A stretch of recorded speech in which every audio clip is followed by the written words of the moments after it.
നീ എനിക്ക് തന്ന വചനം ഞാൻ അവർക്ക് കൊടുത്തു എന്നരുളി ചെയ്ത നമ്മുടെ കർത്താവും രക്ഷിതാവുമായ യേശുക്രിസ്തുവിന്റെ നാമത്തിൽ സ്നേഹവന്ദനം. കഴിഞ്ഞ ആഴ്ചകളിൽ യൂദയുടെ ലേഖനത്തിലൂടെ സഞ്ചരിക്കുവാനും അതിൽ നിന്നുള്ള നമ്മുടെ ആത്മീക വർധനവിനും പ്രബോധനത്തിനും ആശ്വാസത്തിനും ഒതുങ്ങുന്ന സത്യങ്ങൾ പെറുക്കിയെടുത്ത് ചിന്തിക്കുവാനൊക്കെ കർത്താവ് നമ്മെ സഹായിച്ചു. ഈ പഠനങ്ങൾ, ഇതിലെ സത്യങ്ങൾ ഞാൻ പ്രായോഗികമാക്കാൻ ശ്രമിക്കുന്നതാണ്. ഞാൻ പലപ്പോഴും പല ക്ലാസ്സുകളിൽ പറഞ്ഞതുപോലെ ഞാനൊരു LKG സ്റ്റുഡൻറ് എന്നുള്ള നിലയിൽ മാത്രമാണ് നിങ്ങളുടെ മുമ്പിൽ നിൽക്കുന്നത്. അതിലൂടെ ഇനിയും പൂർണ്ണതയിലേക്ക് മുന്നേറണം എന്നുള്ളത് തന്നെയാണ് കർത്താവ് നമ്മെക്കുറിച്ച് ആഗ്രഹിക്കുന്നത്. അത് തന്നെയാണ് എൻ്റെയും ആഗ്രഹം. അങ്ങനെ ദൈവഭയത്തിൽ അനുദിന വിശുദ്ധിയെ തികച്ചു ജീവിക്കുവാനായിട്ട് ഈ സത്യങ്ങൾ നമുക്കെല്ലാവർക്കും ഇടയാക്കുമാറാകട്ടെ. എന്നെ ഇതിലേക്ക് വിളിക്കുകയും ഇതിൻ്റെ അവസരം നൽകുകയും ചെയ്ത സർവ്വസഭയ്ക്കും നേതൃത്വത്തോടും ഹൃദയം നിറഞ്ഞ നന്ദി അറിയിക്കുന്നു. അതുപോലെ തന്നെ ഈ പ്രൊജക്ടറൊക്കെ തന്നത് നമ്മുടെ ഡോക്ടർ ബിനോയ് വർഗീസ് സാറിനാണ്.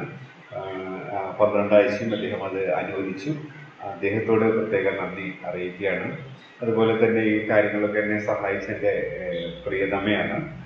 അതുപോലെ തന്നെ നിങ്ങളുടെ പ്രാർത്ഥന ഉണ്ടായിരുന്നു. അതിലെല്ലാവർക്കും നന്ദി പറയുന്നു. എല്ലാ മഹത്വവും കർത്താവിനെ അർപ്പിക്കുന്നു. ഇന്ന് ഈ സമാപനം എന്ന് പറയുമ്പോൾ നമുക്കറിയാം, പീഠന പ്രാർത്ഥനയിലോർത്തു ആമുഖത്തിൽ ഒരു മുസ്തകൻ പറഞ്ഞു, ഇതൊന്നുമല്ല 25 മാറ്റിയിട്ടുണ്ടെങ്കിലും എത്രയോ വർഷങ്ങളായി അല്ലേ. ഇപ്പോഴിതാ 21ാം നൂറ്റാണ്ടാണ്. അപ്പോൾ 1ാം നൂറ്റാണ്ടിൽ ഇത് രചിക്കപ്പെട്ടു. എത്ര അധികം ദേവദാസന്മാർ ഇതിൽ നിന്ന് പഠിച്ചു. ഇപ്പോഴും നമ്മളതിങ്ങനെ തലമുറകൾ കൈമാറി ഇങ്ങനെ പറഞ്ഞുകൊണ്ടിരിക്കുകയാണ്. ഇനിയും ഞാൻ ചിന്തിച്ചപ്പോൾ പറഞ്ഞ ഓരോ കുറിപ്പുകളും ഓരോ ക്ലാസ്സുകളായി തന്നെ നമുക്ക് ചിന്തിക്കാനായിട്ട് സാധിക്കും. അത്രമാത്രം ഖനിയാണ് തിരുവെഴുത്തുകൾ എന്ന് പറയുന്നത്. നമുക്കറിയാം, ഖനി എന്ന് പറയുന്നത് ഭൂമിക്ക് അടിയിലുള്ളതാണ്. അത് സാധാരണ നോട്ടത്തിൽ നമുക്ക് ലഭിക്കുകയില്ല. അത് നോക്കണമെങ്കിൽ കുറച്ച് വില കൊടുക്കണം. മാത്രമല്ല, അതിന് വളരെ പരിശ്രമം ആവശ്യമാണ്. അത് നമ്മൾ എത്രത്തോളം ആഴത്തിലേക്ക് പോകുന്നുവോ അതിൽ നിന്ന് നമുക്ക് കുഴിച്ചെടുക്കാനായിട്ടും അത് നമുക്കറിയാം. അതാണ് ഏറ്റവും വിലയേറിയ വജ്രം അതുപോലെയുള്ള രത്നങ്ങളൊക്കെ ഭൂപരപ്പിൽ കാണുന്നതാണെങ്കിൽ ആർക്കും എടുക്കാനായിട്ട് സാധിക്കുമായിരുന്നു. എന്നാൽ വിലയേറിയ വസ്തുക്കളെല്ലാം തന്നെ അത് ആഴത്തിലാണ് സ്ഥിതി ചെയ്യുന്നത്. അപ്പോൾ അതിനെല്ലാവർക്കുള്ള അവസരങ്ങൾ തുല്യമാണ്. എല്ലാവർക്കും അവസരം, ശുശ്രൂഷ ചെയ്യുന്നവർക്കും ചെയ്യാത്തവർക്കും, സഹോദരന്മാർക്കും സഹോദരിമാർക്കും. നമുക്കറിയാം, നേതൃത്വത്തോടുള്ള ബന്ധത്തിൽ, അങ്ങനെയൊക്കെയുള്ള ബന്ധത്തിൽ പല പരിമിതികൾ സഹോദരിമാർക്കുണ്ട്. എങ്കിൽ തന്നെയും നമ്മളെല്ലാവരും ദൈവത്തെ പ്രസാദിപ്പിച്ച് ജീവിക്കുന്ന കാര്യത്തിൽ, കർത്താവിന്റെ വചനം പഠിക്കുന്ന കാര്യത്തിൽ എല്ലാവർക്കും തുല്യമായിട്ടുള്ള പദവിയാണ് തിരുവെഴുത്ത് നമുക്ക് നൽകുന്നത്.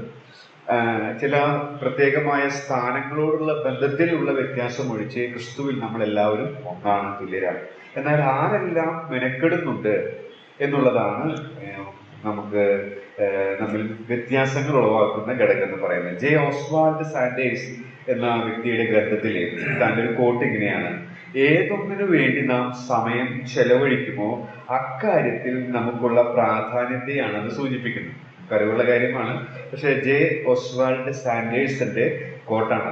ഏതൊന്നിനു വേണ്ടിയാണ് നാം സമയം ചെലവഴിക്കുന്നത് ആ കാര്യത്തിൽ നമുക്ക് ഇമ്പോർട്ടൻസ് ഉണ്ട് നമ്മുടെ ലൈഫിൽ എന്നുള്ളതാണ് അത് സൂചിപ്പിക്കുന്നത്. അപ്പോൾ ലൗകികമായ കാര്യങ്ങളിലാണ് ഇൻട്രസ്റ്റ് എങ്കിലോ, എനിക്ക് ചെറുപ്പക്കാലത്ത് ക്രിക്കറ്റിനോടായിരുന്നു ഇൻട്രസ്റ്റ്. അപ്പോൾ ഞാൻ നോക്കുമ്പോൾ എൻ്റെ കുട്ടിക്കാലത്തെ ഒരുപാട് സമയങ്ങൾ ക്രിക്കറ്റ് കളിക്കാനായിട്ടാണ് മാറ്റിവെച്ചത്. അതുപോലെ അങ്ങനെയുള്ള താരങ്ങളുടെ കാർഡുകൾ സൂക്ഷിച്ചു വെക്കുക, അവരുടെ ഫോട്ടോകൾ ഒട്ടിക്കുക, അങ്ങനെയൊക്കെ ചെയ്യുന്ന ഒരു കാലം. അപ്പൊ എനിക്ക് ഏറ്റവും ഇൻട്രസ്റ്റ് ഉണ്ടായിരുന്ന അതായിരുന്നു. അപ്പൊ അതുകൊണ്ട് ഞാൻ അതിനു വേണ്ടി സമയം തരും. പിന്നെ കർത്താവിനെ അറിഞ്ഞ് മുന്നോട്ട് വന്നപ്പോൾ കർത്താവിന്റെ കാര്യങ്ങൾ ഇൻട്രസ്റ്റഡ് ആയിട്ട് തീർന്നു. അപ്പൊ നമ്മൾ എന്തിനു വേണ്ടി, എന്താണോ നമുക്ക് പ്രധാനം, നാം എന്താണോ പ്രധാനപ്പെട്ടതായി കാണുന്നത് അതിനാണ് നാം കൂടുതൽ സമയം ചെലവഴിക്കുക. തിരുവെഴുത്തുകളുടെ മുമ്പിൽ നാം സമയം ചെലവഴിക്കുന്ന ഒരു വ്യക്തിയാണെങ്കിൽ തിരുവെഴുത്തുകൾ നമുക്ക് ഏറെ പ്രിയമാണ് എന്നുള്ളതാണ് അതിന്റെ അർത്ഥം. ആ നിലയിൽ ഇങ്ങനെയുള്ള പഠനങ്ങൾ നമുക്ക് കിട്ടുമ്പോൾ ഓരോ വെള്ളിയാഴ്ചകളിലും നിങ്ങൾക്ക് ദൈവവചന പഠനം ലഭിക്കുന്നുണ്ട്. കാലാകാലങ്ങളായിട്ട് അതിന്റെ ഗുണങ്ങൾ നിങ്ങൾ ആസ്വദിക്കുന്നുണ്ട്. മാത്രമല്ല, നമ്മൾ സ്വയമായിട്ട് മറ്റുള്ളവരിൽ നിന്ന് കേൾക്കുന്നു എന്നുള്ളതിനേക്കാൾ നമ്മൾ സ്വയമായി കർത്താവിന്റെ സന്നിധിയിൽ ഇരുന്ന് പഠിക്കുന്ന ശീലം വളർത്തേണ്ടത് ആവശ്യം. അപ്പൊ നമുക്കും കാരണം ദൈവത്തിന്റെ ആത്മാവ് നമ്മിലുണ്ട്, അവൻ നമ്മോട് സംസാരിക്കുന്നുണ്ട്, ആ തേജസ്സും ഓജസ്സും ഒക്കെ നമുക്ക് അനുഭവിക്കാനായിട്ട് സാധിക്കും. ഇന്നത്തെ 2 വാക്യങ്ങൾ ഒരുപാട് ഒരു പുസ്തകം തന്നെ എഴുതാനുള്ള നിധി അല്ലെങ്കിൽ ഒരു വലിയ ഖനിയാണ്. പക്ഷെ ഞാനത് ഓടിച്ച് പറഞ്ഞു പോകുന്നു എന്ന് മാത്രമേ ഉള്ളൂ. യൂദയുടെ ലേഖനത്തെ കുറിച്ച് ഏകദേശം ഒരു ഐഡിയ കിട്ടിയിട്ടുണ്ടാകും എന്ന് ഞാൻ വിചാരിക്കുകയാണ്. ഒരു വിശ്വാസത്തിനായി പോരാടണം എന്നുള്ളതാണ് അതിന്റെ തീം. നമുക്കറിയാം, നമ്മളിങ്ങനെ ഓരോരോ വാക്യങ്ങളായിട്ട് ഇങ്ങനെ പറഞ്ഞു പോകുമ്പോൾ അതിന്റെ മെയിൻ തീം മിസ്സാവാനായിട്ടുള്ള സാധ്യതയുണ്ട്. അപ്പോൾ ഇതാണ് അതിന്റെ മെയിൻ പ്രധാനപ്പെട്ട തീം. യൂദയുടെ ലേഖനം എന്ന് പറയുമ്പോൾ നമ്മുടെ മനസ്സിലേക്ക് വരുന്നത് ഇതാണ്.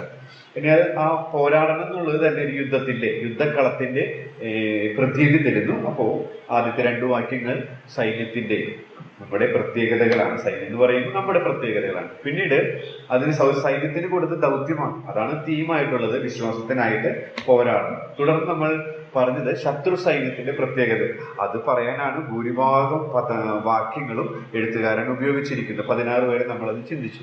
തുടർന്ന് കഴിഞ്ഞ ആഴ്ചയും നമ്മൾ ചിന്തിച്ചത് ആ സൈന്യത്തിന്റെ ഉത്തരവാദിത്തമാണ്, സൈന്യത്തിന്റെ ഉത്തരവാദിത്തം. ഒടുവിലായിട്ട് സർവ്വസൈന്യാധിപൻ, സമ്പൂർണ്ണ ജയം നൽകുന്ന സർവ്വസൈന്യാധിപനായ ജയവീരനായ നമ്മുടെ കർത്താവിനെ മഹത്വപ്പെടുത്തി ഈ ലേഖനം ഉപസംഹരിക്കുകയാണ്. അപ്പൊ അവസാനത്തെ 24-25 വാക്യങ്ങളാണ് നമ്മൾ ഇന്ന് ചിന്തിക്കുന്നത്. അപ്പൊ അതിനു മുൻപ് നമ്മൾ ചിന്തിച്ചത് ശരിക്ക് നേരത്തെ പറഞ്ഞതാണ് ഈ ലേഖനത്തിന്റെ ശരിക്കുള്ള തീമും വിഷയമൊക്കെ എന്ന് പറയും. എന്നാൽ നമ്മൾ ദൈവത്തിന്റെ സന്നിധിയിൽ ഇരിക്കുമ്പോൾ ഇതിൽ നിന്ന് നമ്മുടെ ആത്മീക വർധനവിനും പ്രയോജനത്തിനും ആശ്വാസത്തിനായിട്ടുള്ളത് ലഭിക്കും. അപ്പൊ ഇങ്ങനെയും നമുക്കത് പഠിക്കാനായിട്ട് സാധിക്കും. സത്യവിശ്വാസം മുറുകെ പിടിച്ച് വിശ്വസ്തരാകുക, അതാണ് ഈ വിശ്വാസത്തിനായി പോരാടുക എന്നുള്ളതിന് വേറൊരു വേർഷൻ, നമ്മുടേതായിട്ടുള്ള ഒരു വേർഷൻ. അപ്പോൾ അങ്ങനെയുള്ളവരുടെ ചില പ്രത്യേകതകൾ ഈ ലേഖനത്തിൽ 25 വാക്യങ്ങളിൽ നമുക്ക് കാണാനായിട്ട് സാധിക്കും. ആദ്യത്തെ 2 വാക്യം സൈന്യത്തിന്റെ പ്രത്യേകതയായിട്ട് പറയുന്നത് ആ സൈന്യത്തിലുള്ളവരുടെ സുരക്ഷിതത്വം, അതാണ് ആ പദങ്ങൾ. സ്നേഹിക്കപ്പെട്ടു, സൂക്ഷിക്കപ്പെട്ടു, യജമാനനുണ്ട്, അനുഗ്രഹീതരാണ് എന്നൊക്കെ പറയുമ്പോൾ നമുക്ക് മനസ്സിലാക്കാൻ സാധിക്കുന്നു. പിന്നെ ദൈവാത്മാവിന് കീഴ്പ്പെടുന്ന യൂദയും കീഴ്പ്പെടാത്ത ദുരുപദേഷ്ടാക്കന്മാരും. അപ്പോൾ അനുസരണത്തിന്റെ ചിത്രം 3-4 വാക്യങ്ങൾ തരുന്നു. പിന്നീട് 5-7 വാക്യങ്ങളിൽ പഴയ ചരിത്രത്തിലെ ബുദ്ധിപദേശത്തിനായിട്ട് നമുക്ക് രേഖപ്പെടുത്തി തന്നിരിക്കുന്ന ചരിത്രത്തിലെ വസ്തുതകൾ ഓർപ്പിക്കുകയാണ്. അപ്പോൾ ഓർക്കുന്ന ഒരു ചിത്രം നമുക്ക് അവിടെ നിന്ന് ലഭിക്കുന്നു. തുടർന്ന് 8 മുതൽ അവസാനം വരെ തിരിച്ചറിവ്, ദുരുപദേശത്തിന്റെ അപകടത്തെക്കുറിച്ചും അതുപോലെ ശരിയായ ഉപദേശത്തിന്റെ പ്രാധാന്യത്തെക്കുറിച്ചാണ് നമ്മൾ ചിന്തിച്ചത്. ഇനി ഒടുവിലായിട്ട് നമ്മൾ ഇന്ന് ചിന്തിക്കുന്നത് അത് ദൈവിക പരിജ്ഞാനത്തിന്റെ പ്രയോജനമാണ്. 24-25 വാക്യങ്ങൾ ഒരു ആശീർവാദ വാക്യങ്ങളാണ്, ഒരു ബെനഡിക്ഷനാണ്. എന്നാൽ കേവലം ഒരു ആശീർവാദത്തെക്കാൾ ഒരു സ്തുതിഗീതമായിട്ടാണ് എഴുത്തുകാരൻ അവിടെ എഴുതിയിരിക്കുന്നത്. അപ്പൊ നമുക്കതൊന്ന് വായിക്കാം. യൂദയുടെ ലേഖനം 1-ാം അധ്യായത്തിന്റെ 24-25 വാക്യങ്ങൾ.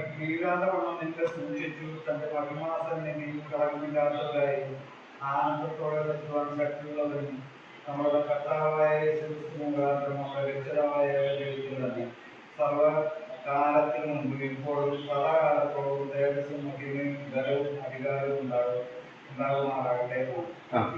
അപ്പോൾ ഈ 2 വാക്യങ്ങളിൽ ഒരുപാട് സത്യങ്ങളുണ്ട്. അപ്പൊ അതിൽ ചിലത് കുറിപ്പുകളായിട്ട് ഞാനിങ്ങനെ വേഗത്തിൽ ഓടിച്ചു പോവുകയാണ്. നിങ്ങൾ ശ്രദ്ധിച്ചിരുന്നാൽ നിങ്ങൾക്കത് മനസ്സിലാക്കാനായിട്ട് സാധിക്കും. ദൈവിക പരിജ്ഞാനത്തിന്റെ പ്രയോജനം അതെങ്ങനെ ഈ ലേഖനത്തിന്റെ പശ്ചാത്തലവുമായിട്ട് ചേർന്ന് പോകും? എന്തുകൊണ്ട് യൂദ ഇത്ര മനോഹരമായ പദസമ്പത്തുകൾ ഉപയോഗിച്ചുകൊണ്ട് ദൈവത്തെ സ്തുതിക്കുന്നത്? നമ്മൾ പാട്ട് പാടിയ പ്രിയനെ പോൽ സുന്ദരനായിട്ട് ആരും. അപ്പോ ആ സുന്ദരനായ കർത്താവിനെ, അവന്റെ സൗന്ദര്യത്തെ വർണ്ണിച്ചിരിക്കുകയാണ് 2 വാക്യങ്ങൾ. അപ്പൊ ഈ ലേഖനത്തിന്റെ പശ്ചാത്തലവുമായിട്ട് ഇതിനെന്താ ബന്ധം? നമുക്കറിയാം, ഈ പശ്ചാത്തലവുമായിട്ട് ബന്ധം മറ്റൊന്നുമല്ല. ദുരുപദേഷ്ടാക്കന്മാർക്ക് ദൈവത്തെ പരിചയിച്ചുള്ള ജ്ഞാനമില്ല. അവർക്ക് വായിച്ചും അറിഞ്ഞും ഉള്ള ജ്ഞാനമേ ഉള്ളൂ. എന്നാൽ ശരിയായ ദൈവവചനത്തിന്റെ ഉപദേശം കൈക്കൊള്ളുന്നവർക്ക് അവർ അനുദിന ജീവിതത്തിൽ ദൈവത്തെ പരിചയിച്ചറിയുന്നവരാണ്. അങ്ങനെ ദൈവത്തെ പരിചയിച്ചറിയാത്ത ഒരു സമൂഹം സഭയിലേക്ക് വരുമ്പോൾ ദൈവത്തെ പരിചയിച്ചറിയുന്നവർ വാസ്തവമായിട്ട് അവനെ സ്തുതിക്കും എന്നുള്ളതിൽ യാതൊരു സംശയമില്ല. അതാണ് ഈ ലേഖനത്തിന്റെ പശ്ചാത്തലവുമായി ഈ ആശീർവാദത്തിനുള്ള ബന്ധം എന്നുള്ളത് പ്രാരംഭത്തിൽ ഞാൻ ഓർപ്പിക്കാൻ ആഗ്രഹിക്കുകയാണ്. പിന്നെ ഇതിൽ നിന്ന് നമുക്ക് പഠിക്കാവുന്ന പ്രായോഗിക പാഠങ്ങളാണ് ഞാൻ പറയാൻ ആഗ്രഹിക്കുന്നത്. 2 പ്രധാന പാഠങ്ങളും അതിനുള്ള സബ് പാഠങ്ങളുമാണ് ഇന്ന് നമ്മൾ ചിന്തിക്കുന്നത്. ഒന്നാമത്, ഈ ദൈവിക പരിജ്ഞാനത്തിന്റെ പ്രയോജനം എന്ന് പറയുന്നത് എന്തായ പ്രയോജനം? 2 കാര്യങ്ങളുണ്ട്. ഒന്ന്, ദൈവത്തെ മഹത്വപ്പെടുത്തി ജീവിക്കാൻ നമ്മെ സഹായിക്കുന്നതാണ് ഇതിലെ സ്തുതിഗീതങ്ങൾ അല്ലെങ്കിൽ ദൈവിക പരിജ്ഞാനം എന്ന് പറയുന്നത്. രണ്ടാമത്, ആ വാക്യം വായിക്കാതെ ഞാൻ ഇന്ന് വിശദീകരിക്കുന്നേ ഇല്ല, എങ്കിലും നല്ലൊരു വാക്യമാണ്, നമ്മൾ മനഃപ്പാഠം പഠിച്ചിരിക്കേണ്ട ഒരു വാക്യമാണ്. ദാനിയേൽ പ്രവചനം 11-ാം അധ്യായത്തിന്റെ 32-33 വാക്യം. ദാനിയേൽ പ്രവചനം 11-ാം അധ്യായത്തിന്റെ 32-33 വാക്യം. നിയമത്തിന് വിരോധമായി ദുഷ്ടത പ്രവർത്തിക്കുന്നവരെ അവൻ ഉപായം കൊണ്ട് വഷളാക്കും. എങ്കിലും തങ്ങളുടെ ദൈവത്തെ അറിയുന്ന ജനം ഉറച്ചു നിന്ന് വീണ്ടും പ്രവർത്തിക്കും. ജനത്തിൽ ബുദ്ധിമാന്മാരായവർ പലർക്കും കോട്ടം വരുത്തും. എങ്കിലും കുറെ കാലത്തേക്ക് അവർ വാൾ കൊണ്ടും തീ കൊണ്ടും പ്രവാസം കൊണ്ടും കവർച്ച കൊണ്ടും വീണുകൊണ്ടിരിക്കും. ഓക്കെ, അതിലെ ആ പ്രത്യേകമായ പ്രയോഗമാണ് നമ്മൾ എപ്പോഴും ഓർക്കേണ്ടത്. ദൈവത്തെ അറിയുന്ന ജനം ഉറച്ചു നിന്ന് വീര്യം പ്രവർത്തിക്കും. ദൈവത്തെ അറിയുന്ന ജനം ഉറച്ചു നിന്ന് വീര്യം പ്രവർത്തിക്കും. പക്ഷേ പ്രവചനത്തിൽ ഇങ്ങനെ ഒരു വാക്യമുണ്ട്, യഹോവയെ അറിവാൻ ഉത്സാഹിക്കാം. അപ്പൊ ദൈവത്തെ അറിയുന്ന ജനം ഉറച്ചു നിന്ന് വീര്യം പ്രവർത്തിക്കും. അപ്പൊ ദൈവിക പരിജ്ഞാനത്തിന്റെ പ്രയോജനം എന്ന് പറയുന്നത്, നമുക്കറിയാം ആ പശ്ചാത്തലം, ദാനിയേൽ പ്രവചനത്തിലെ പശ്ചാത്തലം അന്തിപ്പാസിനെ കുറിച്ചിട്ടുള്ളതാണ്. അതായത് അവർ ആ കൊടിയ പീഡനങ്ങൾ ആ യഹൂദന്മാർക്ക് നേരിടുന്ന രംഗമാണ് പ്രവചനാത്മാവിൽ ദാനിയേൽ എഴുതിയത്. അത് ചരിത്രത്തിൽ സംഭവിച്ചു കഴിഞ്ഞു.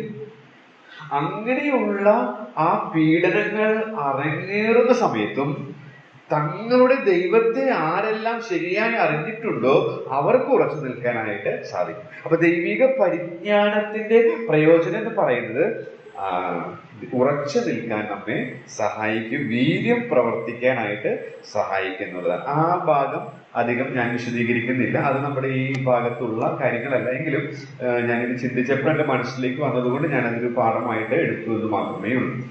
ആദ്യത്തെ ഭാഗമാണ് ഈ 24-25 വാക്യങ്ങളിൽ നിന്ന് നമ്മൾ ചിന്തിക്കാനായിട്ട് പോകുന്നത്. ദൈവത്തെ മഹത്വപ്പെടുത്തും. ദൈവിക പരിജ്ഞാനത്തിന്റെ പ്രയോജനം എന്ന് പറയുന്നത് ദൈവത്തെ മഹത്വപ്പെടുത്തി ജീവിക്കാനായിട്ട് ഇടയായിട്ട് തീരുമെന്നുള്ളത്. അപ്പോൾ എന്തുകൊണ്ട് ദൈവത്തെ മഹത്വപ്പെടുത്തണം എന്നൊരു ചോദ്യം ഈ ഭാഗത്തോട് നിങ്ങൾ ചോദിച്ചു നോക്കൂ. എന്തുകൊണ്ട് ദൈവത്തെ മഹത്വപ്പെടുത്തണം? അതിനുള്ള കാരണങ്ങൾ ഈ ഭാഗത്ത് നിന്ന് കണ്ടെത്താൻ സാധിക്കും. ആർക്കെങ്കിലും പറയാൻ സാധിക്കുമോ? എന്തുകൊണ്ട് ഞാനും നിങ്ങളും ദൈവത്തെ മഹത്വപ്പെടുത്തണം? ഒരു കാരണമെങ്കിലും പറയാൻ സാധിക്കുമോ 24-ാമത്തെ വാക്യത്തിൽ നിന്ന്? Very good. കർത്താവ് നമ്മെ സൂക്ഷിക്കുന്നതിനാൽ 24-ാം വാക്യത്തിൽ പറയുകയാണ്, വീഴാതെ വണ്ണം നിങ്ങളെ സൂക്ഷിച്ച്. ആ ക്രിയാപദം തന്നെ നമ്മൾ ചിന്തിപ്പിക്കുന്നതാണ്. അപ്പൊ അവിടെ നിർത്തി ആ ഭാഗം നമ്മളൊന്ന് ചിന്തിക്കുകയാണ്. അപ്പൊ കർത്താവ് നമ്മെ സൂക്ഷിക്കുന്നതിനാൽ നാം കർത്താവിനെ മഹത്വപ്പെടുത്തുവാനായിട്ട് ഇടയായിട്ട് തീരേണ്ടതാണ്. നമുക്ക് ശരിക്കറിയാം, ഈ വീഴാതെ വണ്ണം നിങ്ങളെ സൂക്ഷിച്ചെന്ന് പറയുമ്പോൾ അനുദിന ജീവിതത്തിൽ നമുക്കത് അപ്ലൈ എടുക്കാൻ സാധിക്കും. എന്നാൽ എഴുത്തുകാരന്റെ ഉദ്ദേശം എന്ന് പറയുന്നത് നിത്യരക്ഷയുടെ സുരക്ഷിതത്വമാണ്. നമുക്ക് ലഭിച്ചിരിക്കുന്ന രക്ഷ അത് നിത്യമാണ്, അത് സുരക്ഷിതത്വമുള്ളതാണ്. അത് ആർക്കും നഷ്ടപ്പെടുത്തി കളയാൻ സാധിക്കുകയില്ല, അത് നഷ്ടപ്പെട്ടു പോകുന്നതുമല്ല. അതിനോടുള്ള ബന്ധത്തിലാണ് എഴുത്തുകാരൻ ഇവിടെ ഇത് ഉപയോഗിച്ചിരിക്കുന്നത്. എന്നാൽ അനുദിന ജീവിതത്തിലും നമുക്കത് എടുക്കാനായിട്ട് സാധിക്കും. അപ്പോൾ സൂക്ഷിക്കുന്ന ഒരു കർത്താവ് നമുക്കുണ്ട്, അത് അവനെ മഹത്വപ്പെടുത്താനായിട്ട് നമ്മെ സഹായിക്കും എന്നുള്ളത് യാതൊരു സംശയമില്ല. നമുക്കറിയാം, ഒരു ബിസിനസ് തുടങ്ങാന്ന് വിചാരിക്കാം. ബിസിനസ് തുടങ്ങാം, അപ്പോൾ 100% വിജയിക്കുമെന്ന് ഉറപ്പുണ്ടെങ്കിലേ നമുക്ക് അതിൽ ഏർപ്പെടാനായിട്ട് ധൈര്യം ഉണ്ടാകും. നമ്മൾ ചില അഡ്വർടൈസ്മെന്റുകളൊക്കെ നോക്കുമ്പോൾ നമുക്കറിയാം ഇത് ലാഭം ഉണ്ടാകാനോ നഷ്ടം ഉണ്ടാകാനോ സാധ്യതയുണ്ട്, അത് അവരെ ബാധിക്കില്ല എന്നുള്ളത് അവരുടേതായ ഏറ്റവും ചെറുതാക്കി എഴുതിയിട്ടുണ്ടാവും, അല്ലെങ്കിൽ ഏറ്റവും അവസാനം വേഗത്തിൽ അത് പറയും. പെട്ടെന്ന് ക്യാച്ച് ആവാതിരിക്കുന്ന രീതിയിൽ അവരത് പറയും. ലാഭനഷ്ട സാധ്യതകളുണ്ട്, അത് അവർക്ക് ആ കമ്പനിക്ക് അത് ബാധകമാണ്. പക്ഷേ നമ്മൾ ഏർപ്പെട്ടിരിക്കുന്ന ഈ ബിസിനസ് 100% വിജയിച്ച് കഴിഞ്ഞു. നമുക്കറിയാം, നമ്മുടെ കർത്താവിന്റെ ദൃഷ്ടിയിൽ പാസ്റ്റും ഇല്ല, പ്രസന്റും ഇല്ല, ഫ്യൂച്ചറും ഇല്ല. കർത്താവ് യഥാവാനായി വാഴുന്നവനാണ്. അപ്പൊ ഇതെല്ലാം നമ്മുടെ രക്ഷയുടെ പൂർത്തീകരണം കർത്താവിന്റെ കൺമുൻപിൽ നടന്നു കഴിഞ്ഞിരിക്കുകയാണ്. എന്നാൽ മനുഷ്യനായ നമുക്ക് ഭൂതമുണ്ട്, വർത്തമാനമുണ്ട്, ഭാവിയുണ്ട്, അല്ലെ? ഇന്നലെയുണ്ട്, ഇന്നുണ്ട്, നാളെയുണ്ട്. കർത്താവിനെ സംബന്ധിച്ച് അതൊന്നുമില്ല. നമുക്കറിയാവുന്നത് പോലെ ഒരു സീരിയൽ, പല എപ്പിസോഡുകളുള്ള സീരിയലാണ്. അതിലെ ഡയറക്ടർക്ക് ആദ്യമേ തന്നെ അതിന്റെ അവസാനം, അതിന്റെ ക്ലൈമാക്സ് അറിയാവുന്നത് പോലെ തന്നെ നമ്മുടെ കർത്താവിന് ആരംഭത്തിൽ തന്നെ അവസാനം അറിയാം. അവനെ മറിഞ്ഞിരിക്കുന്ന ഒന്നുമില്ല. അപ്പൊ നമ്മൾ യഥാർത്ഥമായി, അത് ഇമ്പോർട്ടന്റ് ആണ്, നമ്മൾ ശരിക്കും രക്ഷിക്കപ്പെട്ടിട്ടുണ്ടെങ്കിൽ നമ്മുടെ രക്ഷ ഭദ്രമാണ്. അത് നമ്മിൽ നിന്ന് എടുത്തു കളയാൻ ആർക്കും സാധിക്കില്ല. കാരണം അത് നമ്മിലല്ല അടിസ്ഥാനപ്പെട്ടിരിക്കുന്നു. അതാണ് അവിടെ പറയുന്നത്, വീഴാതെ വണ്ണം നിങ്ങളെ സൂക്ഷിച്ച്. അപ്പോ നമ്മുടെ എന്തെങ്കിലും മിടുക്കോ, നമ്മുടെ എന്തെങ്കിലും കഴിവോ, നമ്മൾ എന്തെങ്കിലും സാധ്യതകൾ ഉപയോഗിച്ചുകൊണ്ടാണ് ഈ രക്ഷ ഉറപ്പിച്ചിരിക്കുന്നതെങ്കിൽ അത് നഷ്ടപ്പെടാൻ സാധ്യതയുണ്ട്. കാരണം നമ്മളൊക്കെ നിസ്സാരന്മാരാണ്. എന്നാൽ ഇത് സർവശക്തനും സർവജ്ഞാനിയും സർവവ്യാപിയുമായ യഥാവാനായി വാഴുന്ന കർത്താവിൽ അടിസ്ഥാനപ്പെട്ടിരിക്കുന്നതുകൊണ്ട് ഈ ബിസിനസ് പൊളിയുകയില്ല. ഈ ബിസിനസ് പൊളിയുകയില്ല. 100% വിജയിക്കുമെന്ന് ഉറപ്പുള്ള ഒരു കാര്യത്തിലാണ് ഞാനും നിങ്ങളും ഏർപ്പെടുക. നമ്മുടെ രക്ഷയോടുള്ള ബന്ധത്തിലാണ് ഇത് പ്രധാനമായിട്ടും പറഞ്ഞിരിക്കുന്നത്. റോമാലേഖനത്തിൽ പൗലോസ് പറഞ്ഞിട്ടുണ്ട്, വിളിച്ചവരെ നീതീകരിച്ചു, നീതീകരിച്ചവരെ തേജസ്കരിച്ചു വിളിക്കുന്നു. തിരുവെഴുത്തിൽ പഠിക്കുമ്പോൾ നമുക്കറിയാം, എന്താ പറയാ, പ്രൊഫറ്റിക് പാസ്റ്റ് ടെൻസ് എന്നാണ് പറയുക. എന്ന് വെച്ചാൽ ഉറപ്പായിട്ട് അത് സംഭവിക്കും. ഭാവിയിൽ ആ കാര്യങ്ങളെ സംഭവിച്ചതായിട്ടാണ് രേഖപ്പെടുക. ഭാവിയിൽ ആ കാര്യം ഇതുവരെ സംഭവിച്ചിട്ടില്ല, എന്നാൽ ഭാവിയിൽ അത് ഉറപ്പായിട്ട് സംഭവിക്കും. അങ്ങനെയുള്ള കാര്യങ്ങൾ സംഭവിച്ചു കഴിഞ്ഞ ടെൻസിലാണ് തിരുവെഴുത്തിൽ ഉപയോഗിക്കുക. ഫോർ എക്സാമ്പിൾ, യെശയ്യാ പ്രവചനം 53 എടുക്കുമ്പോൾ നമുക്ക് അറിവുള്ളതാണ്, എങ്കിലും ഞാനൊന്ന് ചൂണ്ടിക്കാണിക്കാൻ ആഗ്രഹിക്കുന്നു. 53-ാം അധ്യായം, അത് നമുക്കറിയാം. അതിന്റെ 5-ാമത്തെ വാക്യം നമുക്കൊന്ന് വായിക്കാം. എന്നാൽ അവർ നമ്മുടെ അതിക്രമങ്ങൾ നിമിത്തം മുറിവേറ്റും നമ്മുടെ അകൃത്യങ്ങൾ നിമിത്തം തകർന്നിരിക്കുന്നു. നമ്മുടെ സമാധാനത്തിനായുള്ള ശിക്ഷ അവന്റെ മേലായി, അവന്റെ അടിപ്പിണലുകളാൽ നമുക്ക് സൗഖ്യം നൽകി. ഓക്കെ, ഇതൊക്കെ ഏത് ടെൻസിലാണ്, ഏത് കാലത്തിലാണ് ഈ വാക്യത്തിലെ എല്ലാ ക്രിയാപദങ്ങളുള്ളത്? ഭൂതകാലത്തിലാണോ, വർത്തമാനകാലത്തിലാണോ, ഭാവി കാലത്തിലാണോ? ഇതെല്ലാം നടന്നു കഴിഞ്ഞതായിട്ടാണ് രേഖപ്പെടുത്തിയിരിക്കുന്നത്. പക്ഷെ വാസ്തവത്തിൽ യെശയ്യാവ് പ്രവചിക്കുമ്പോൾ ഇത് നമ്മുടെ കർത്താവ് വന്ന്, നമ്മുടെ കർത്താവിനെ കുറിച്ചുള്ളതാണ് നമുക്കറിയാം. എന്നാൽ കർത്താവ് വന്ന് മരിച്ച് നമ്മുടെ സമാധാനത്തിനായുള്ള ശിക്ഷ സംഭവിച്ചിട്ടില്ല. സംഭവിക്കുന്നതിന് 700 വർഷങ്ങൾക്ക് മുൻപ് സംഭവിച്ചതായി യെശയ്യാവ് രേഖ. അങ്ങനെയുള്ളതിനെയാണ് ഈ പ്രൊഫറ്റിക് പാസ്റ്റ് ടെൻസ് എന്ന് പറയുന്നത്. അതായത് ഭാവിയിൽ നിശ്ചയമായി സംഭവിക്കും എന്നുള്ളത് സംഭവിച്ച പോലെ തിരുവഴുത്തിൽ അങ്ങനെ പല സത്യങ്ങളുണ്ട്. നേരത്തെ ഞാനതൊന്ന് അന്നത്തെ ക്ലാസ്സിൽ പറയാൻ വിട്ടുപോയി. ഹാനൂക്കിന്റെ പ്രവചനത്തിൽ അത് സംഭവിക്കും എന്നുള്ളത്, അതായത് ദുരുപദേഷ്ടാക്കന്മാർക്കുള്ള ന്യായവിധി 100% ഉറപ്പാണ്. ആ കാര്യമാണ് അവിടെ പറയുന്നത്. അപ്പോ ഈ ഭാഗത്തിലും അത് നമുക്ക്, നമ്മുടെ രക്ഷയോടുള്ള ബന്ധത്തിലും അത് നമുക്ക് എടുക്കാനായിട്ട് സാധിക്കും. നീതീകരിച്ചവരെ തേജസ്കരിച്ചു വിളിക്കുന്നു. അത് ഭാവിയിൽ ഉറപ്പായിട്ട് യഥാർത്ഥത്തിൽ സംഭവിക്കും നമ്മുടെ കർത്താവ് വരുമ്പോൾ. എന്നാൽ അത് സംഭവിച്ച് കഴിഞ്ഞതായിട്ട് തിരുവഴുത്തിൽ രേഖപ്പെടുത്തി. അങ്ങനെയുള്ള ഒരു എഴുത്ത് ശൈലി തിരുവഴുത്തുകൾക്കുണ്ട്. നമുക്കറിയാം, ഓരോരുത്തർക്കും നമുക്കറിയാം, ഓരോ എഴുത്തുകാർക്കും അവരുടേതായ എഴുത്ത് ശൈലിയുണ്ട്. ബഷീറിൻ്റെതായ ശൈലിയാണ്, അല്ലെ? ലോകത്തിലെ ഏറ്റവും കൂടുതൽ അറിയപ്പെടുന്ന മലയാളി ആരാണെന്ന് ചോദിച്ചാൽ യാതൊരു സംശയം കൂടാതെ പറയാൻ സാധിക്കുന്നത് മുഹമ്മദ് ബഷീറാണ്. മുഹമ്മദ് ബഷീറിന്റെ പ്രയോഗങ്ങളൊക്കെ നമുക്കറിയാലോ. ചളുക്കി അതെങ്ങനെ ഇംഗ്ലീഷിലേക്ക് ട്രാൻസ്ലേറ്റ് ചെയ്ത് വളരെ പ്രയാസമാണ്. അപ്പൊ അദ്ദേഹം തനതായ ഒരു ശൈലി മലയാള സാഹിത്യത്തിൽ വളർത്തിയെടുത്തിട്ടുള്ള ഒരു പ്രശസ്തനായ കഴിവുള്ള ഒരു സാഹിത്യകാരനാണ്. അപ്പൊ അദ്ദേഹത്തിൻ്റെതായ ഒരു എഴുത്ത് രീതിയുണ്ട്. ഇതുപോലെ തന്നെ തിരുവഴുത്തിൻ്റെതായ ഒരു ശൈലിയുണ്ട്.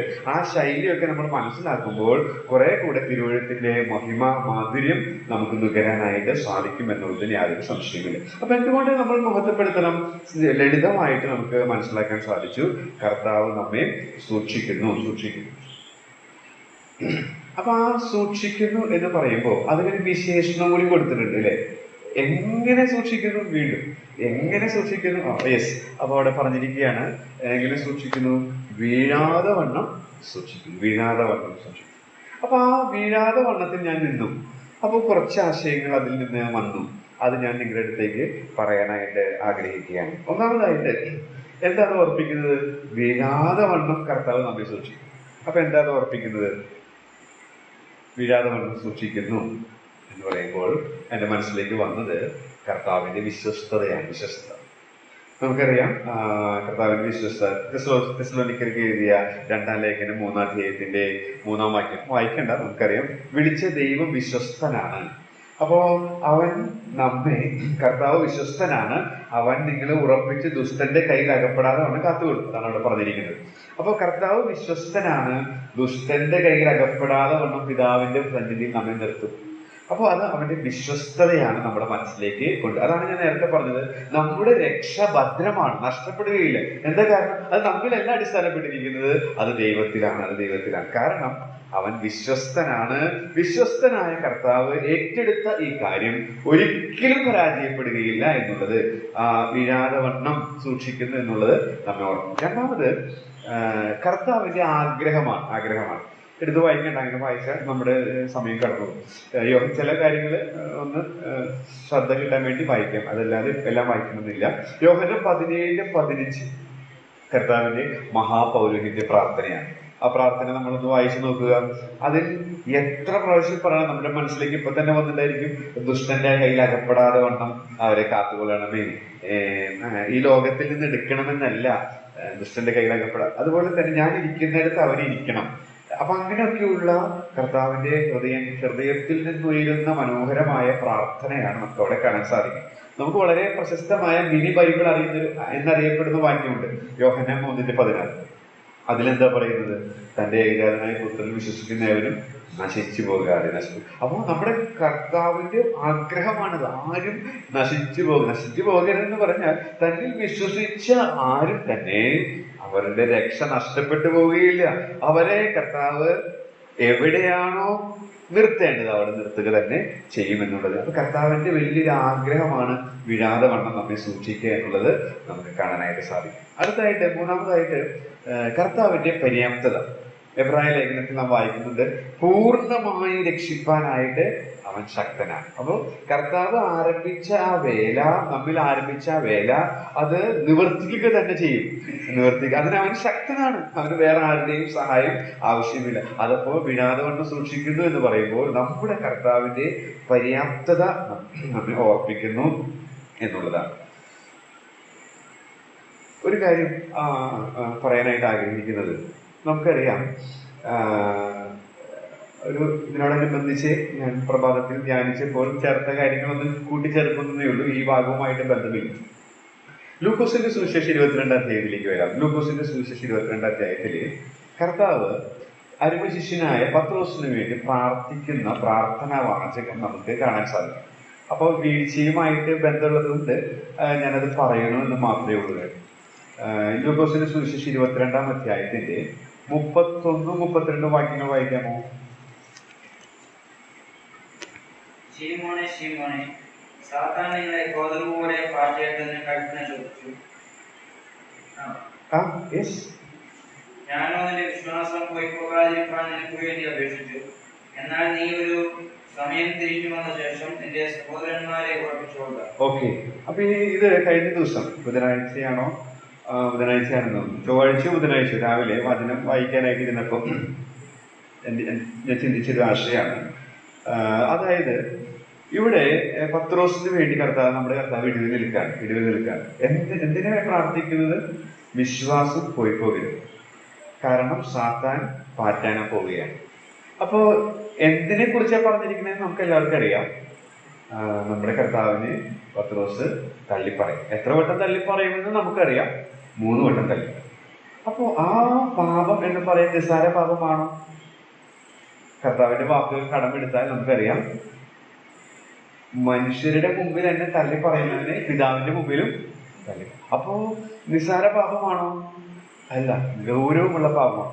പാപം അങ്ങനെ നിസ്സാരവും ഗുരുതരവും എന്നുള്ള വേർതിരിവ് കൊണ്ട് ഉണ്ട്, നമുക്കതറിയാം. പ്രത്യേകിച്ച് ഉദാഹരണം, എൻ്റെ മകൾ എന്നെ ചെരുപ്പ് കൊണ്ട്, ഞാൻ എൻ്റെ മകളെ ചെരുപ്പ് കൊണ്ട് എറിഞ്ഞു. ചെരുപ്പ് എൻ്റെതാണ്, മകൾ എൻ്റെതാണ്. അപ്പോ അതൊരു തെറ്റ് തന്നെയാണ്. ഓക്കെ, അതേ ചെരുപ്പ് കൊണ്ട് ഞാൻ ഇന്ത്യൻ പ്രധാനമന്ത്രി എറിഞ്ഞു. അപ്പോൾ ചെരുപ്പ് എൻ്റെതാണ്, ഞാൻ ഇന്ത്യക്കാരനാണ്, പ്രധാനമന്ത്രി നമ്മുടേതാണ്. പക്ഷേ ഞാൻ ഈ ലോകം പിന്നെ കാണാൻ സാധ്യതയില്ല.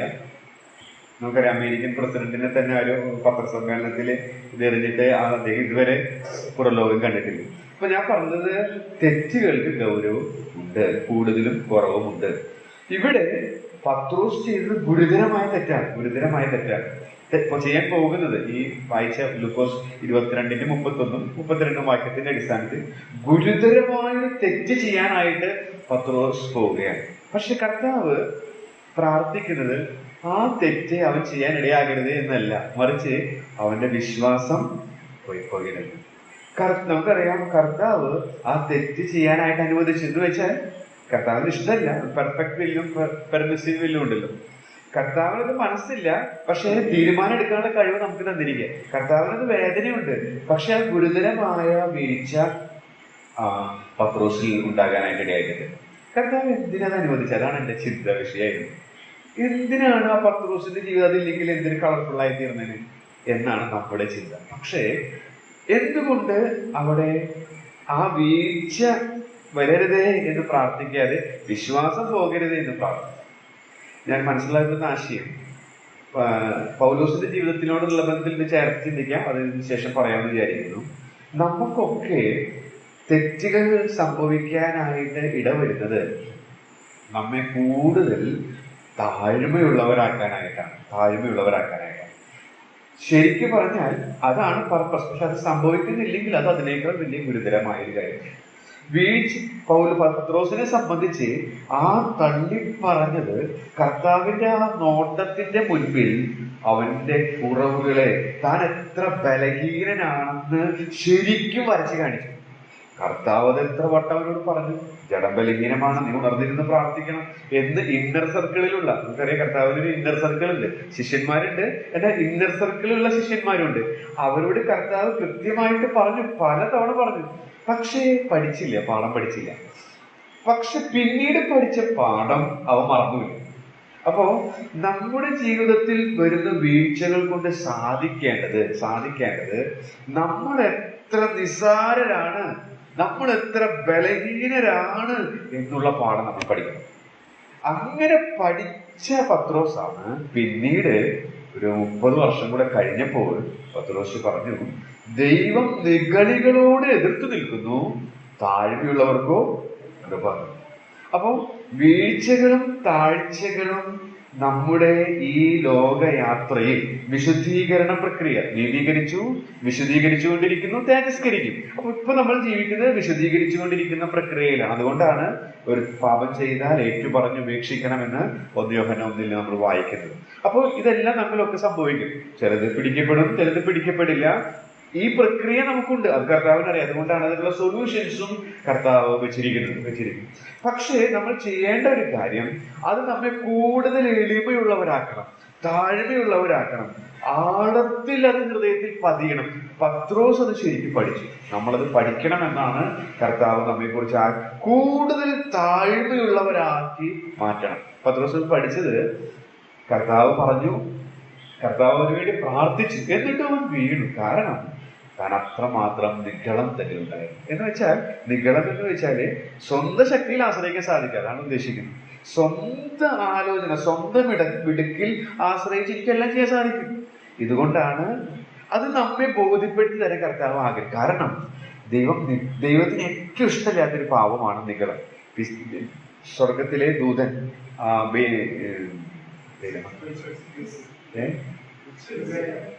അല്ല, മറ്റേ ആ വ്യക്തി പിശാചിന്റെ പേര് ലൂസിഫർ. Thank you. ലൂസിഫർ വളരെ ക്യാമ്പനായിരുന്നു, പക്ഷെ അവൻ വീഴാൻ കാരണം അവൻ്റെ ഉള്ളില് നികളായിരുന്നു. ഇത് ഇന്ന് വിശ്വാസ ഗോളത്തിലുണ്ട്. ഒരു പക്ഷെ നമ്മളിപ്പോ എന്നിലും നമ്മളിലൊക്കെ ഉണ്ട്, നികളത്തിന്റെ അംശം നമ്മിലുണ്ടെന്ന് തന്നെയാണ് സൈക്കോളജിസ്റ്റും പറയുന്നത്. അപ്പൊ ഇത് നമ്മെ വെളിപ്പെടുത്തി തന്ന് അത് നമ്മിൽ നിന്ന് മാറ്റിയാൽ നമ്മൾ ശരിക്കും ഉപയോഗിക്കാൻ സാധിക്കും. ഇല്ലെങ്കിൽ നമ്മൾ ശരിക്കും മാനപാത്രമാവുകയില്ല. യജമാനന് പ്രയോജനമുള്ള മാനപാത്രമാവുകയില്ല. യജമാനന് പ്രയോജനമുള്ള മാനപാത്രമാകണമെങ്കിൽ നമ്മൾ തകർക്കാനായിട്ട് ചെറിയ ചെറിയ വീഴ്ചകളും താഴ്ചകളും കർത്താവ് അനുഭവം. അപ്പൊ അത് വരുമ്പോൾ നമ്മൾ നിരാശപ്പെട്ട് ദൈവത്തെ ചോദ്യം ചെയ്യും. ഇങ്ങനെയൊക്കെ നമുക്ക് പ്രതികരിക്കാം, നിരാശപ്പെട്ടു പോകാം, ദൈവത്തെ. ഇപ്പൊ നമുക്കറിയാം, യൂദയ്ക്ക് ഇതുപോലെ സംഭവിച്ചു, പക്ഷെ അവൻ വിശ്വാസത്യാഗിയായിട്ട് തീർന്നു. എന്നാൽ പത്രോസ് വാസ്തവമായി താനൊന്നും ബിഗ് സീറോ ആണെന്ന് അവൻ മനസ്സിലായി. കർത്താവിനെ പിരിഞ്ഞ് ഒന്നും ചെയ്യാൻ പറ്റില്ല എന്ന് അവൻ തിരിച്ചറിഞ്ഞു. മാത്രമല്ല, പിന്നീട് തുടർന്ന് കർത്താവിന്റെ പാതകളിൽ തന്നെ നടന്നു. വർഷങ്ങൾ പിന്നീട് ഒരുപാട് പിന്നിട്ടപ്പോൾ ആ പാഠം ഉപയോഗിച്ച് അനേകരെ അവൻ ധൈര്യപ്പെടുത്താനായിട്ട് ഇടയായിട്ട് തീർന്നു. അപ്പൊ ഞാൻ ഇതിനോട് ചേർത്ത് പറയാൻ, വീഴാതെ വന്ന കർത്താവ് സൂക്ഷിക്കും. എന്നാൽ എന്തുകൊണ്ടപ്പോ വീഴ്ച അനുഭവിക്കുന്ന ന്യായമായ ചോദ്യം മനസ്സിൽ വരുന്നുണ്ട്. അങ്ങനെ വരുമ്പോൾ അതിന്റെ അർത്ഥം ഇതാണ്, നമ്മളെ ബലഹീനരാക്കാനാണ്. അത് നമ്മെ തന്നെ പഠിപ്പിക്കാനാണ്, മറ്റുള്ളവരെ പഠിപ്പിക്കാനല്ല. എന്നെ തന്നെ. എന്തുകൊണ്ട് ഇങ്ങനെയുള്ള ക്രൈസിസ് വന്നോ? എന്തുകൊണ്ട് നിന്നിൽ നിഗളമുണ്ട്, നീ താഴണം, അതുകൊണ്ട് നീ തകരണം. അതിന് നീ ശരിയായ വചന ശുശ്രൂഷകൾ ഒരുപാട് നമുക്ക് കേൾക്കുന്നുണ്ട്, അപ്പോഴും നമ്മൾ തകരുന്നില്ല. അപ്പൊ ദൈവം നമ്മെ ആ പ്രോസസ്സിലൂടെ വിടുകയാണ്. പക്ഷെ അപ്പോഴും ദൈവത്തിന്റെ കരുണ എത്ര വലുത് എന്നുള്ളത് നമുക്ക് മനസ്സിലാക്കാനായിട്ട് സാധിക്കും. അതുകൊണ്ട് നിഗളത്തിന്റെ അംശം നമ്മെ ഇല്ലാതെ സൂക്ഷിക്കാൻ, എപ്പോഴും താഴ്മയുള്ളവരായിരിക്കാനായിട്ട് നമുക്ക് ഇടയായിട്ട് തീരേണ്ടത് ആവശ്യമാണ്. ഇതിനോടുള്ള ബന്ധത്തിൽ പൗലോസിലേക്ക് എന്റെ ചിന്ത പോയി. അതുകൂടി പറഞ്ഞ് ഞാൻ പറയാൻ, ഇതൊക്കെ നമുക്ക് അറിവുള്ള കാര്യങ്ങളാണ്, അത് ഞാൻ വേഗത്തിൽ പറയാം. പക്ഷെ ഇങ്ങനെയുള്ള കാര്യങ്ങൾ അത് കൂടുതൽ നമ്മെ ശക്തിപ്പെടുത്തും, കർത്താവിന് പ്രയോജനപ്പെടുത്താൻ ഇടയായി. പൗലോസിനും ഇതിന് സമാനമായ ഒരു അവസ്ഥ വന്നു. പൗലോസിന് വന്നത് പത്രോസിനെ പോലുള്ളതല്ല. കാരണം ഓരോരുത്തരുടെയും ആത്മീക അവസ്ഥ വ്യത്യസ്തമാണ്. ഇപ്പൊ 2 കൊരിന്ത്യർ 12 നമുക്കറിയാവുന്ന കാര്യം തന്നെയാണെങ്കിൽ എടുത്തു വായിക്കുന്നത് നല്ലതാണ്. 2 കൊരിന്ത്യർ 12 ദൈവം കൊടുത്ത ഒരു സമ്മാനപ്പൊതി. എന്തായിരുന്നു ആ സമ്മാനപ്പൊതി? ആ സമ്മാനപ്പൊതി പൗലോസ് തുറന്നു നോക്കിയപ്പോ കണ്ട കാര്യമാണ് 7ാമത്തെ വാക്യത്തിൽ വായിക്കുന്നത്. ദൈവം കൊടുത്ത ഒരു ഗിഫ്റ്റ്, ഒരു സമ്മാനപ്പൊതി. അത് തുറന്നു നോക്കിയപ്പോ കണ്ട കാര്യമാണ് നാം അവിടെ വായിക്കുന്നത്. ഒന്ന് വായിക്കാം. 2 കൊരിന്ത്യർ 12 ഞാൻ അതിയായി നിഗളിച്ചു പോകാതിരിക്കാൻ എനിക്ക് ജഡത്തിലൊരു ശൂലം തന്നിരിക്കുന്നു. ഞാൻ നിഗളിച്ചു പോകാതിരിക്കേണ്ടതിന് എന്നെ കുത്തുവാൻ സാത്താന്റെ ദൂതനെ തന്നെ. പൗലോസിന് കൊടുത്തത് വേറെ.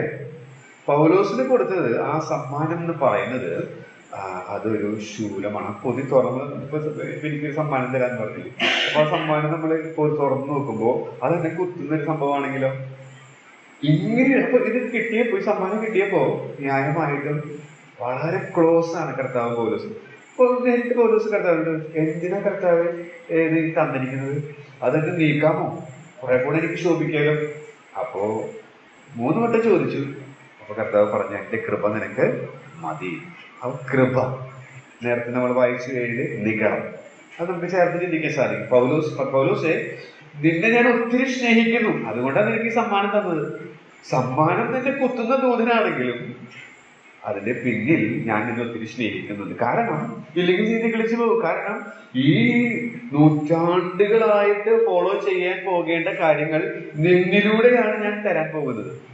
ഈ ഈടുറ്റ ലേഖനങ്ങളൊക്കെ പഠിച്ചാലും തീരാത്ത ഈ ലേഖനങ്ങളൊക്കെ പൗലോസിന്റെ വിരൽ തുമ്പുകളിലൂടെയാണ് വരാൻ പോകുന്നത്. അപ്പൊ ഇങ്ങനെയുള്ള അനേക വെളിപ്പാടുകൾ പൗലോസിന് ലഭിക്കുമ്പോൾ തീർച്ചയായിട്ടും ആരായാലും നിഗളം വരും. അപ്പൊ നീ പ്രയോജനമില്ലാത്തവനായി, അത് ഞാൻ ആഗ്രഹിക്കുന്നില്ല. ഞാൻ നിന്നെ ഒത്തിരി സ്നേഹിക്കുന്നത് കൊണ്ടാണ് ഈ ക്രൈസിസ് നിനക്ക് തന്നിരിക്കുന്നത്. പ്രിയമുള്ളവരെ, നമ്മുടെ ജീവിതത്തിൽ വീഴ്ചകൾ വരുന്നത്, നമ്മുടെ ജീവിതത്തിൽ പ്രതിസന്ധികൾ വരുന്നത് നമ്മൾ നിഗളിച്ചു പോകാതെ നമ്മൾ എത്ര ബിഗ് സീറോ ആണെന്ന് മനസ്സിലാക്കാനാണ്. അത് മനസ്സിലാക്കുന്നത് വരെ നമ്മെ കൂടുതൽ പ്രയോജനപ്പെടുത്താൻ കർത്താവിന് സാധിക്കും. എന്നാൽ ആരൊക്കെ അത് മനസ്സിലാക്കുന്നോ അവർക്ക് പൗലോസിനെ പോലെയും പത്രോസിനെ പോലെയും പ്രയോജനപ്പെടാനായിട്ട് സാധിക്കും. ഞാനിത് എന്തിനത് പറഞ്ഞെന്ന് ചോദിച്ചാൽ, വീഴാതെ വണ്ണം സൂക്ഷിക്കുന്നു പറയുമ്പോൾ അയ്യോ ഞാനൊക്കെ വീഴുന്നുണ്ടല്ലോ എന്നൊക്കെ നമുക്ക് അത് സംഭവിക്കും. കർത്താവ് വചനത്തിൽ അത് പറയും. അതിനുള്ള സൊല്യൂഷൻസും കർത്താവ് നമുക്ക് നൽകിയിട്ടുണ്ട്. അപ്പൊ അതുകൊണ്ട് അത് പ്രായോഗികമായിട്ട് ഞാൻ പറഞ്ഞു എന്ന് മാത്രമേ ഉള്ളൂ. കർത്താവിന്റെ പര്യാപ്തം, നമ്മെ പൂർണ്ണമായി രക്ഷിക്കാൻ അവൻ പര്യാപ്തനാണ്.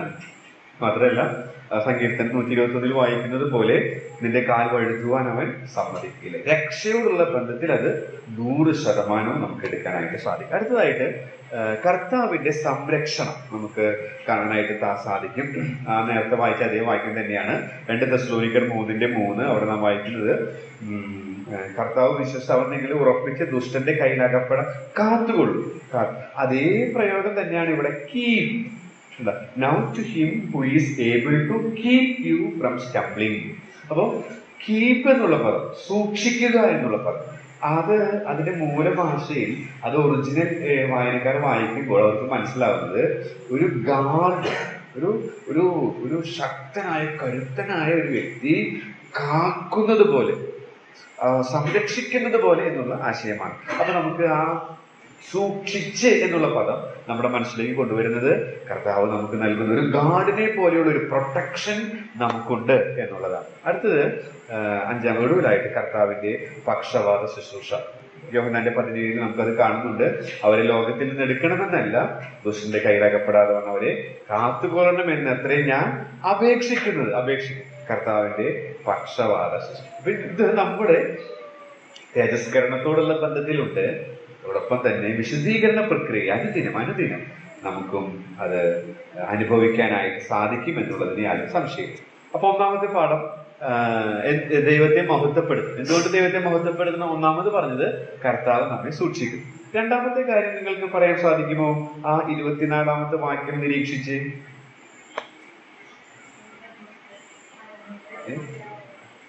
ഒറ്റ വാക്കിൽ പറയാൻ പറ്റുമോ? അതിൽ പ്രധാന ക്രിയാപദം നമ്മൾ നോക്കിയാൽ മതി. അത് മറ്റൊന്നുമല്ല,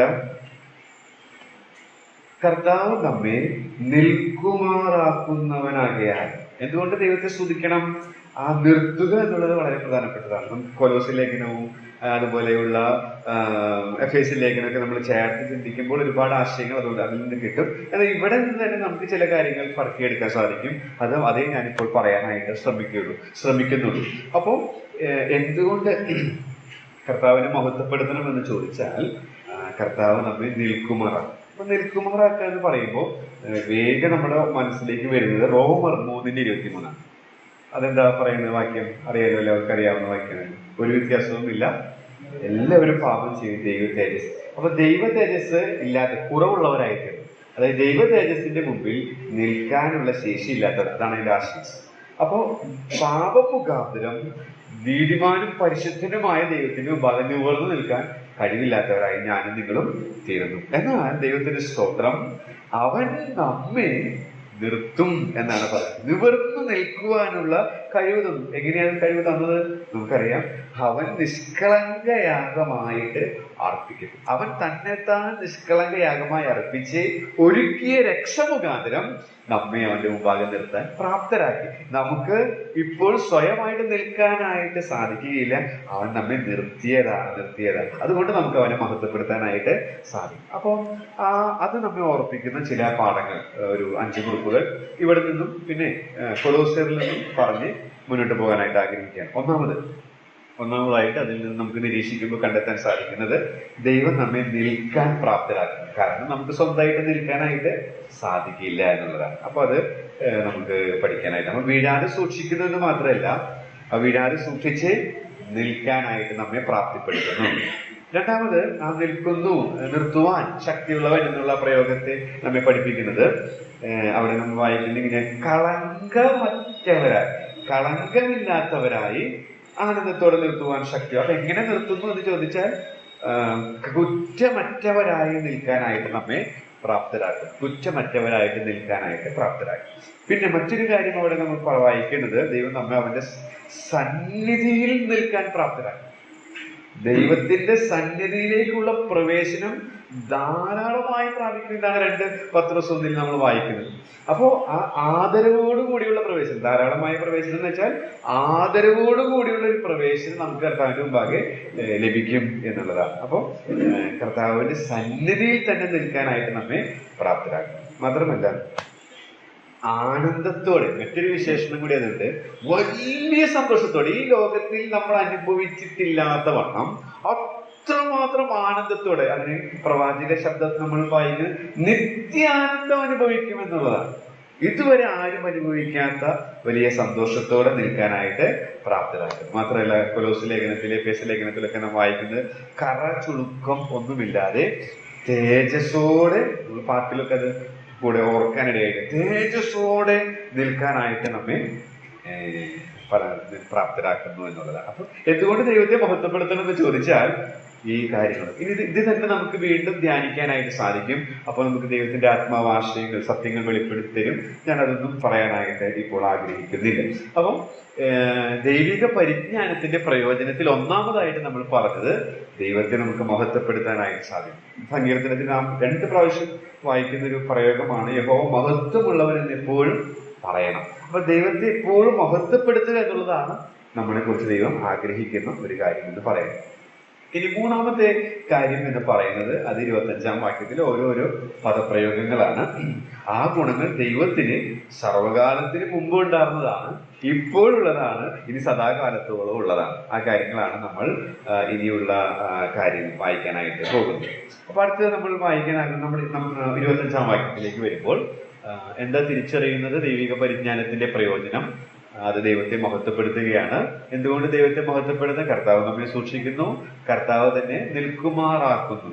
ഇനി 3ാമത്തെ കാര്യം എന്ന് പറയുന്നത് കർത്താവ് ഏകജ്ഞാനിയാണ്. ഏകജ്ഞാനിയാണ്. അപ്പോ ന്യായമായൊരു സംശയം ചോദിക്കും, താങ്കൾ വചനത്തോട് കൂട്ടിച്ചേർക്കുകയാണോ? 25-ാം വാക്യത്തിൽ അവിടെ ജ്ഞാനി എന്നുള്ള പ്രയോഗമുണ്ടോ?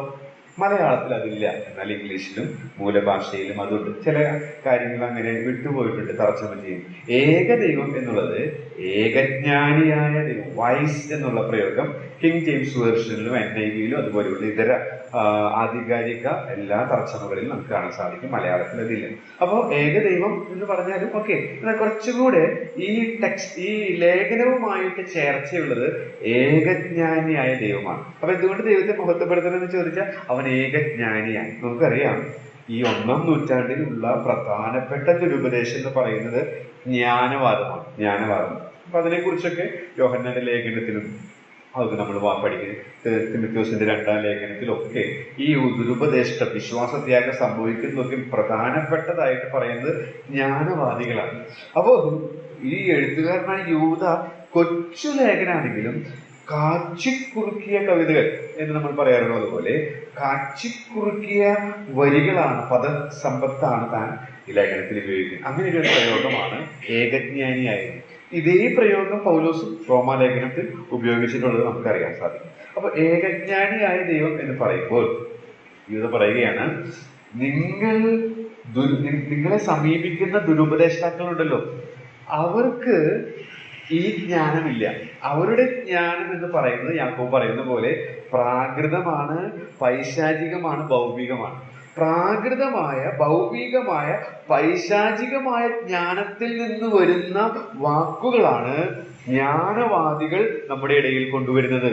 എന്നാൽ ഏകജ്ഞാനിയായ ദൈവത്തിന്റെ വാക്കുകളാണ് അപ്പോസ്തലന്മാർ നിങ്ങളെ ഓർപ്പിച്ചത്. നേരത്തെ നമ്മൾ 17-ാം വാക്യത്തിൽ നിങ്ങളുടെ അതിവിശുദ്ധ വിശ്വാസത്തെ ആധാരമാക്കി നിങ്ങൾ പണിയപ്പെടേണ്ടത് ഏകജ്ഞാനിയായിട്ടുള്ള ദൈവം നൽകിയ വാക്കുകളുടെ അടിസ്ഥാനത്തിലാണ്. അപ്പൊ ഇതിന്റെ പശ്ചാത്തലവുമായി ചേർന്ന് നമുക്ക് അത് ചിന്തിക്കാനായിട്ട് സാധിക്കുന്നുണ്ട്. അപ്പൊ ദൈവം ഏകജ്ഞാനിയാണ്. അപ്പോൾ വീണ്ടും ഒരു ധ്യാനാത്മകമായ ഒരു ചിന്തയിലേക്ക് നമുക്ക് പോവുകയാണെങ്കിൽ സദൃശവാക്യം 3-ൽ പറയുന്നുണ്ട്, നിനക്ക് തന്നെ നീ ജ്ഞാനിയായി തോന്നരുത്. അപ്പൊ നമുക്ക് തന്നെ ജ്ഞാനിയായി തോന്നാതിരിക്കാൻ ഈ ഏകജ്ഞാനിയായ ദൈവത്തിൽ എപ്പോഴും കണക്റ്റഡ് ആയിരിക്കണം, ചാരണം. അങ്ങനെ ചാരിക്കൊണ്ട് ജീവിക്കാനായിട്ട് സാധിച്ചാൽ നമുക്ക് ജ്ഞാനത്തോടു കൂടെ നടക്കാൻ, അജ്ഞാനികളായിട്ടല്ല ജ്ഞാനികളായിട്ട് സമയം തക്കത്തിൽ ഉപയോഗിച്ച് നടക്കാനായിട്ട് സാധിക്കുമെന്നുള്ളതിന് യാതൊരു സംശയവും. എന്തുകൊണ്ടെങ്ങനെ ജ്ഞാനം പ്രാപിക്കാൻ കർത്താവിനോട് ചേർന്ന് നടക്കണം എന്ന് പറയുന്നത്? നമുക്കറിയാം. ഞാൻ കഴിഞ്ഞ ദിവസം വായിച്ച ഒരു ഇതാണ് ഭൂതക്കണ്ണാടി. സിമ്പിളായിട്ട് ലെൻസ് എന്താ ചെയ്യുന്നത്? ഞാൻ കുട്ടികളിൽ നിന്ന് ഈ സ്കൂൾ തുറന്ന ഈ അക്കാദമിക വർഷത്തിൽ ഒരുപാട് ലെൻസുകൾ ഞാൻ പിടിക്കും. കാരണം ഒരു പുതിയ പേനയില് ഇങ്ങനെ ലെൻസ് ഉണ്ട്. അപ്പൊ ഇവരെന്താ ചെയ്യുക? സൂര്യപ്രകാശം കിട്ടുമ്പോൾ അതിങ്ങനെ വന്ന് മറ്റുള്ളവരുടെ മേത്തത് അസംബ്ലിയിലൊക്കെ ഇരിക്കുമ്പോൾ കുസൃതികൾ, കുട്ടി കുസൃതികൾ ഒപ്പിക്കുകയാണ്. അപ്പൊ ലെൻസിലൂടെ പ്രകാശം കടന്ന് നമ്മുടെ ത്വക്കിൽ അത് സ്പർശിക്കുമ്പോൾ നമ്മൾ വേദന ഉളവാക്കാനിടയായി. അപ്പോൾ ഒരു 3-4 എണ്ണൊക്കെ ഇപ്പൊ എൻ്റെ കയ്യിലുണ്ട്. അപ്പൊ അത് ആത്മീകമായൊരു കാര്യം എന്നെ പഠിപ്പിച്ചത് ആ ലേഖനത്തോടുള്ള ബന്ധത്തിൽ അത് എൻ്റെ മനസ്സിലേക്ക് വന്നത് ഇങ്ങനെയാണ്. ലെൻസ് ചെയ്യുന്ന കാര്യം എന്താണ്? നമുക്കറിയാം, ലെൻസ് ചെയ്യുന്നത് ചെറിയ കാര്യങ്ങളെ വലുതാക്കി കാണിക്കും. അങ്ങനെയുള്ള സ്വഭാവം നമ്മിൽ ഉണ്ടാവാൻ പാടില്ല. പക്ഷെ അത് പാപത്തോടുള്ള ബന്ധത്തിൽ നമുക്ക് അപ്ലൈ ചെയ്യാൻ പറ്റും. ഈ ഏകജ്ഞാനിയായ ദൈവത്തോട് ചേർന്ന് നടക്കുമ്പോൾ ചെറിയ ചെറിയ തെറ്റുകൾ പോലും സെൻസ് ചെയ്യാൻ സാധിക്കും. ലെൻസ് ചെറിയ വസ്തുക്കളെ വലുതാക്കി കാണിക്കുന്നത് പോലെ ദൈവിക മുഖപ്രകാശം നമ്മിലുള്ള നമ്മൾ ചിലപ്പോൾ തെറ്റാണെന്ന് ധരിച്ചിട്ടേ ഇല്ല. കാലങ്ങളായിട്ടത് നമ്മുടെ കൂടെ തന്നെ വരികയാണ്. പക്ഷെ നാം അവനോട് ചേർന്ന് നടക്കുമ്പോൾ നമ്മൾ മറഞ്ഞു കിടക്കുന്ന പാപങ്ങളാണ്, അതൊക്കെ കർത്താവ് വെളിപ്പെടുത്തി തരാനിടയായി. ലെൻസ് ചെയ്യുന്ന അതേ പ്രക്രിയ നമുക്കറിയാം. അത് കർത്താവ് പറഞ്ഞു തരുന്നത് കർത്താവിന്റെ വചനത്തിലൂടെയാണ്. വചനം ഒരു ലെൻസ് പോലെ നമ്മുടെ ചെറിയ തെറ്റുകളെ വലുതാക്കി നമ്മെ അത് കാണിക്കാനിടയാക്കി. ആ പ്രക്രിയ അവനോട് ചേർന്ന് നടക്കുമ്പോൾ അത് എമോസിൽ പോയവർക്ക് അനുഭവിച്ചു. അതുകൊണ്ടാണ് അവനോട് ചേർന്ന് നടന്നപ്പോൾ അവരുടെ ഹൃദയം കത്തലുണ്ടാകാൻ ഇടയായിട്ട് തീർന്നത് എന്നുള്ളതാണ്. അടുത്തൊരു കാര്യം എന്ന് പറയുന്നത് കർത്താവേക രക്ഷിതാവായ അവിടെയും ഒരു ധ്യാന ചിന്ത നിങ്ങളോട് പറഞ്ഞ് മുന്നോട്ട് പോകണമെന്ന് ഞാൻ ആഗ്രഹിക്കുന്നു. കർത്താവ് വന്നത് എന്തിനാണെന്ന് പറയാമോ? കർത്താവ് വന്നത് എന്തിനാണ്? മത്തായി സുവിശേഷത്തിൽ പറഞ്ഞ പ്രയോഗം എനിക്ക് ഒത്തിരി സന്തോഷം നൽകുന്നതാണ്. എടുത്ത് വായിക്കേണ്ടത് നമുക്കറിയാം. അവൻ തന്റെ ജനത്തെ അവരുടെ പാപങ്ങളിൽ നിന്ന് രക്ഷിപ്പാനിരിക്കും. പാപങ്ങളിൽ നിന്ന് രക്ഷിക്കുക, അത് കേവലം നമ്മുടെ ആത്മരക്ഷയോടുള്ള ബന്ധത്തിൽ മാത്രമല്ല. ആ പ്രയോഗം തന്നെ ഇന്നും നമ്മെ അനുദിനം പാപങ്ങളിൽ നിന്ന് രക്ഷിക്കും. അങ്ങനെ നമുക്ക് എടുക്കാൻ സാധിക്കും. ഇനി ഈ പാപത്തിന്റെ സാന്നിധ്യത്തിൽ നിന്ന് നമ്മളെ രക്ഷിച്ച് തേജസ്സോടെ മുൻനിർത്തുമ്പോൾ നമ്മൾ വായിച്ചു. അപ്പോൾ ഈ നമ്മുടെ ഇന്നത്തെ ജീവിതവുമായിട്ട് തട്ടിച്ചു നോക്കുമ്പോൾ കർത്താവ് വന്നത് എന്തിനാണ്?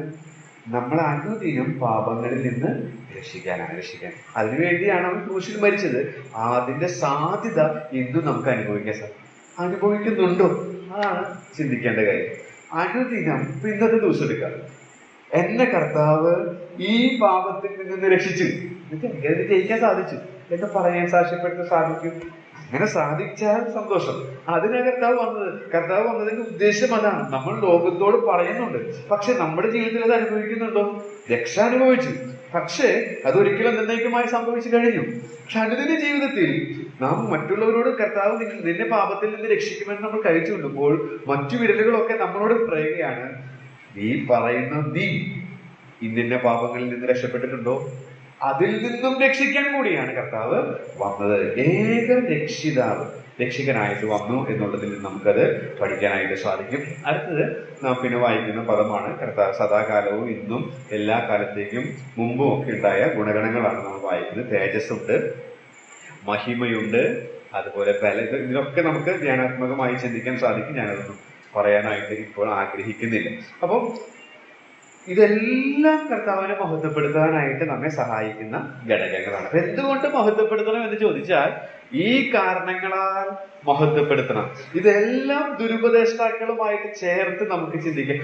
അതുകൊണ്ടാണ് ഇത്രയും മനോഹരമായ ഒരു ഡോക്സോളജി, ഒരു സ്തുതിഗീതം, ഒരു ആശീർവാദമായ ഒരു ഉപസംഹാരമായിട്ട് യൂദ വെളിപ്പെടുത്തിയിരിക്കുന്നത് എന്നുള്ളതാണ്. ഒടുവിലായിട്ട് നേരത്തെ ഞാൻ ആദ്യം പറഞ്ഞ കാര്യമാണ്.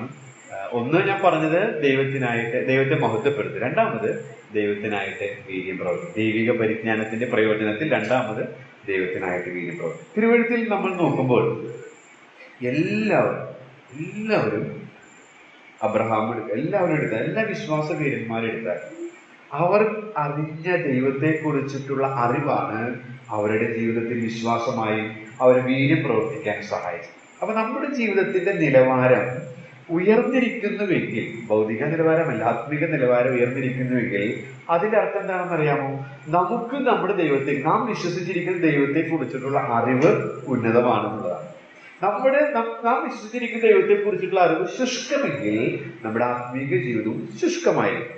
എന്നാൽ നാം വിശ്വസിക്കുന്ന ദൈവത്തിന്റെ വലിപ്പവും മഹത്വവും അവനെ കുറിച്ചിട്ടുള്ള അറിവ് അത് വലുതാണെങ്കിൽ നമ്മുടെ ജീവിതം വളരെ വീര്യം ഉള്ളതായിരിക്കും, അല്ലെങ്കിൽ ഉറച്ചു നിൽക്കുന്നതായിരിക്കും എന്നുള്ളതിന് യാതൊരു സംശയവുമില്ല. തിരുവഴുത്തിലുടനീളം മാത്രമല്ല സഭാ ചരിത്രത്തിലും അങ്ങനെയുള്ള കാഴ്ച. പോളികാർപ്പിനെ കുറിച്ചിട്ടുള്ളത് നിങ്ങൾ വായിച്ചിട്ടുണ്ടായിരിക്കും. 90-ലധികം വയസ്സായിട്ടാണ് തന്നെ പിടിച്ചിരിക്കുന്നത്. ഇതിനെ